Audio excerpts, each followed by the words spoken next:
New York Comic Con 2018. We are here. We have waited for this, and now all the news has dropped like crazy. It was funny because when we were talking about San Diego Comic Con, and when everything was said and done with all the reveals from that, the one thing that we took away from it was like, hey, where's all the Decepticons from Siege?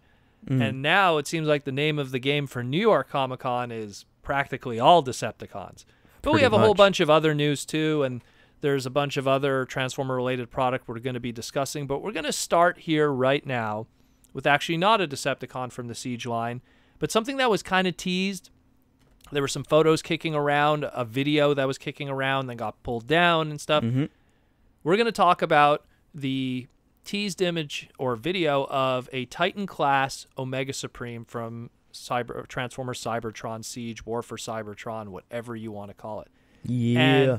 And it was pretty much, there was a video feed that had John Warden and the bunch. They were showing off the different toys of Shockwave and Masterpiece Bumblebee from the new Bumblebee movie. And then they pulled out a gray prototype of just the tank part of what is going to be in the future a Omega Supreme Titan class. And I mean, all we've seen thus far really is just like the tank mode and how the clear plastic piece on the chest opens up, clearly to be used for probably a base mode gimmick, and on top of that for the combined mode. Anyone who's messed with an original G1 Omega Supreme knows that Omega Supreme was heavily a parts former toy. That stems most from the fact that Omega Supreme really wasn't, a Diaclon Microman toy in origin. It didn't come from those two base lines. Omega Supreme was originally from a company called Toy Box, which was Korean, and it was obviously brought over through Radio Shack and was called, God, I forget his name. It was like Galaxy Shuttle Guy or something.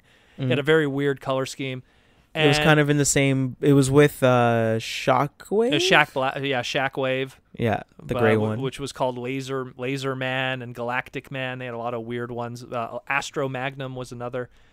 And so there was an Omega Supreme that was kicking around in Radio Shack that had like vacuum chrome for the wings and everything, which made his tracks. The point is, he was a big parts former Transformer because of his weird history.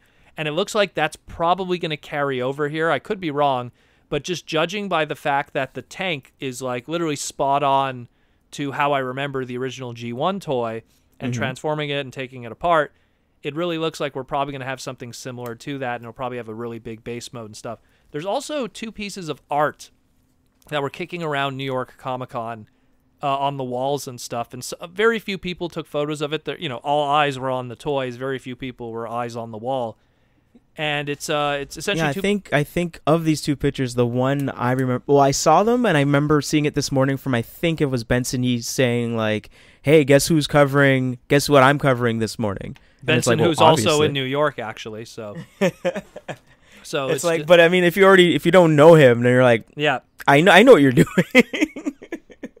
So the two pieces of art that they showed is one essentially with Megatron and some of the other Decepticons. This could also be kind of a teaser of what we'll get. We'll probably get the other Seeker Jets too, because they show a Thundercracker here along with Soundwave, Starscream, and Shockwave. But we see that they're all standing around a decapitated Omega Supreme head, and then there's another image that's just a Megatron standalone. Again, the Megatron that we're getting for this line from Siege, with a busted up Omega Supreme head. And if you look in the background of that one, you even see Omega Supreme's claw and some of the other pieces. So this is definitely, and again, the emphasis of this line, at least from how Hasbro is playing at this, is all about dioramas, pieces, parts forming.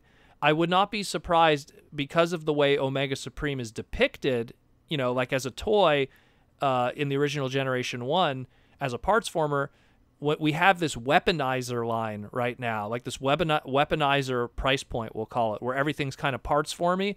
I wouldn't be surprised if we're going to have our first ever Titan class weaponizer in Omega Supreme, or they'll do some kind of promotional way of that, because he's going to be something that comes apart, turns into a base, does the track mode thing, but is also going to probably have a lot of display and diorama kind of stuff, maybe even some, blasting pieces or slashing pieces. Who knows? Because again, it's going to be the largest price point and the largest figure of this line and the centerpiece of that. So they're probably going to go all out with it. That's just an assumption. Yeah. But this is pretty cool.